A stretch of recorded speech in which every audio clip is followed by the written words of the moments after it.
In this video, we're going to create a quiz. So what you're going to do first is you're going to go to Content from your home page and either select a module that you already have or create a new module. You just create it by typing in whatever your module name is and clicking Enter. It'll create your new module. Select Upload and Create. We're going to create a new quiz. Give it a title. You'll want to leave it leave it hidden from users for right now. That way students can't see it until you're ready for them to see it. Give some instructions.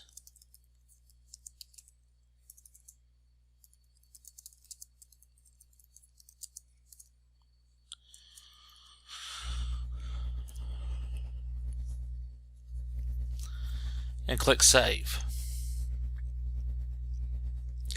For quizzes, we're going to go into Quiz Setup. There is a way to do the assessment from here, but that won't set up the quiz the way it needs to be set up. That will only add it to the grade book. So we need to go into Quiz Setup. From here you can see it already has your name, your quiz name, your instructions. On this page you can also disable the email, instant message, and alerts from D2L. You can disable the right click so they can't copy and paste.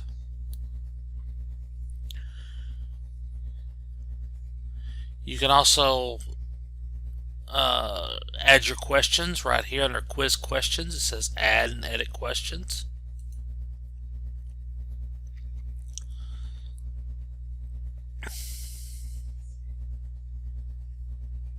I'm going to go down here and say Add Question. I'm going to do a true-false question.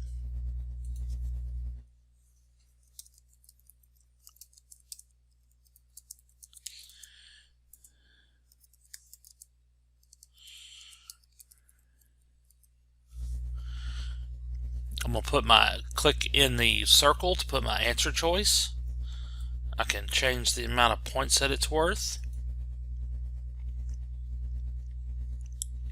And I can click Save. I've created my first question. To add another question, you go into Add, New Question, and create another true-false question.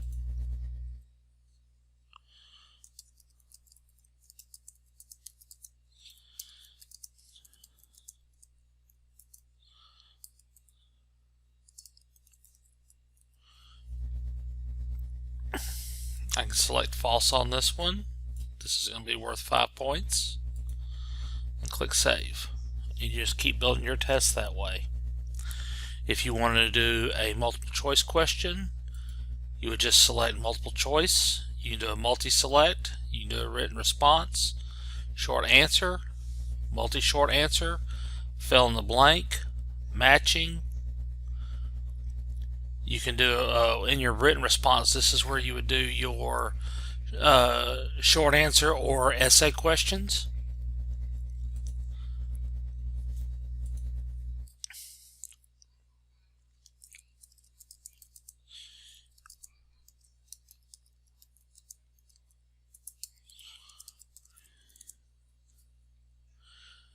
Let's fix that.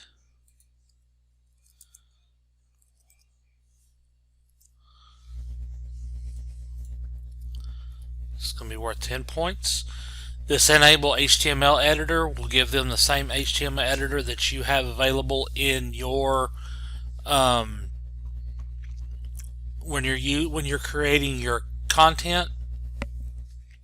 It'll just give them things like paragraphs. They'll be able to change the font size, things like that. I normally turn this on just so that they have that as a resource. It looks like this right here, so they can add things to it. They can add pictures to it, to their submission, if they so choose. And click Save. So now I have 3 questions in my quiz. If you look up here at the top, it says go back to settings for quiz. I'm going to click on that.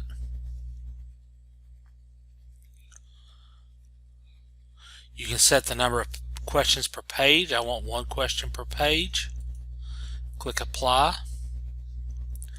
I want to prevent them from moving backwards through the pages, and I also want it to shuffle the questions at the quiz level. This means that the students will get different questions at the quiz level.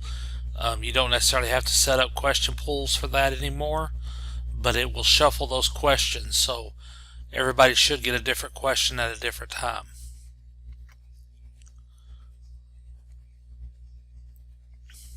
We've already filled out the rest of this down here at the bottom. If you put in a notification email, that will send you a notification when somebody completes the quiz. Once we have all this filled out, we're going to click Save.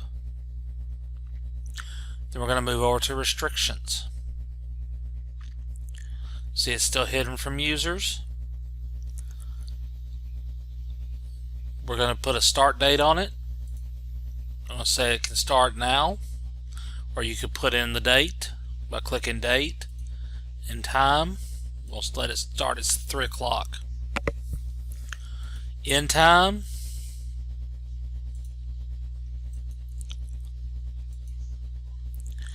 And a due date. This means that they have accessibility to it. It's available to them to take the test from this date and this time to this date and this time. A due date means that it's due, so you can set the due date before the end date. And then the ones that come in after that due date are actually late. So I'm going to set it as the same as my end date. And if you look down here in gray, you can't click on this box to display in calendar because it's still hidden from students. Once I unclick this box, now I can display it. This is where you set your timing, how long you want your students to have on your test. The recommended is 120 minutes, and by recommended time limit, it's not going to restrict them at all. It's going to let them take that 120 minutes plus however how long it takes them to finish the test. So if you want to enforce the time limit, you click on this box, or this circle rather. Now it's going to give them 120 minutes with a 5-minute grace. It means it's going to flag it at 120 minutes and tell them they only have 5 minutes left to finish the quiz. After the grace period flag, you can either allow it to have students continue to work. Most people select this one to prevent the students from making further changes. That doesn't submit the quiz. That only keeps them from being able to make any other changes on it. The only thing they can do is submit. The student still has to submit the quiz. Or you can allow the student to continue working but automatically score the attempt as a 0 after extended deadline. So after that grace period, if they're still working on it, it'll be marked a 0, and you'll have to go in and grade the rest of it if you want to give them credit for it. Then we have special access. This is for your special needs learners, or anybody that needs access to the quiz other than when the quiz is set up. You would go in and click Add Users to Special Access. If you needed to change the dates or anything, you could do that. If you need to change the timing, so if you have a student that gets double time,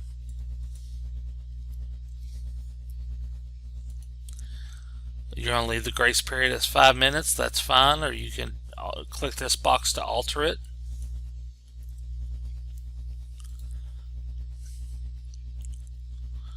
If you need to assign an alternative behavior for this particular student, you go in and you can change that by clicking this box.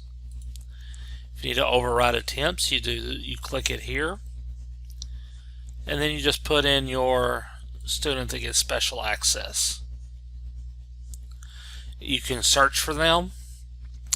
My recommendation is if you're going to search for them, that you go ahead and search for them, then go back to the top and fill all this out, because if you fill it out ahead of time, it will remove all of your settings if you search for a student. So I'm going to select my student, add special access. Now if I scroll down to the bottom, this student here has 240 minutes, so they have double time. Plus they have a 10-minute grace. It begins on the same date and ends on the same date. But they'll have extended time for their quiz.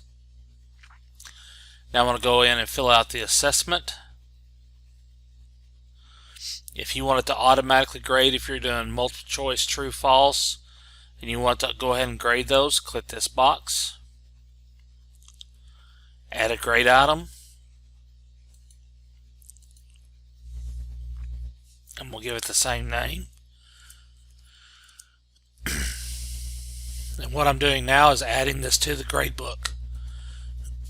I do have a category in there called quizzes. Maximum points. The weight can't be changed because I already have it into the quiz category. So if I want to be able to change the weight on it, I've got to take it out of the quiz category.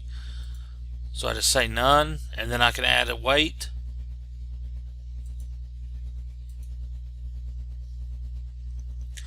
You can set it to exceed that particular grade.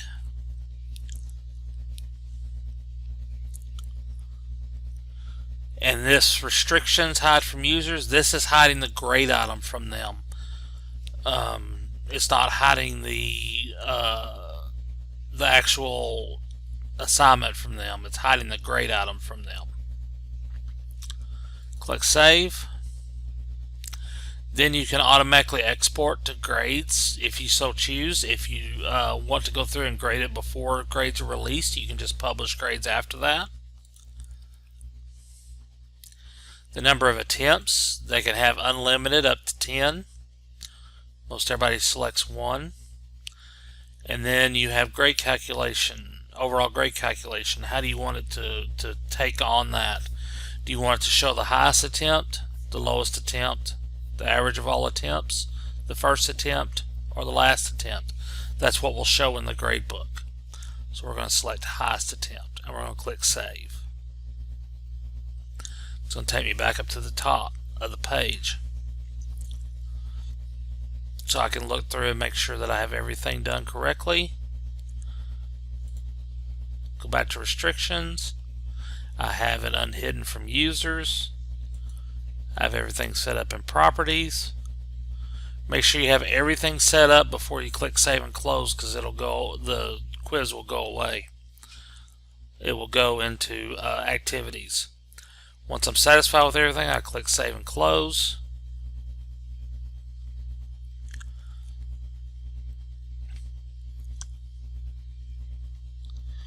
And then if I go back to Content,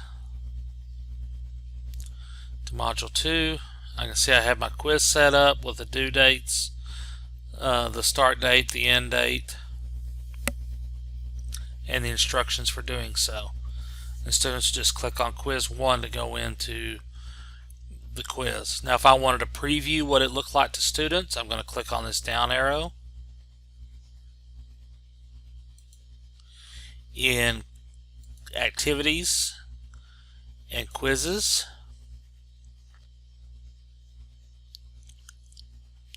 I'll click on this down arrow and select Preview, Start Quiz, and now it's going to show me the quiz as if I was a student.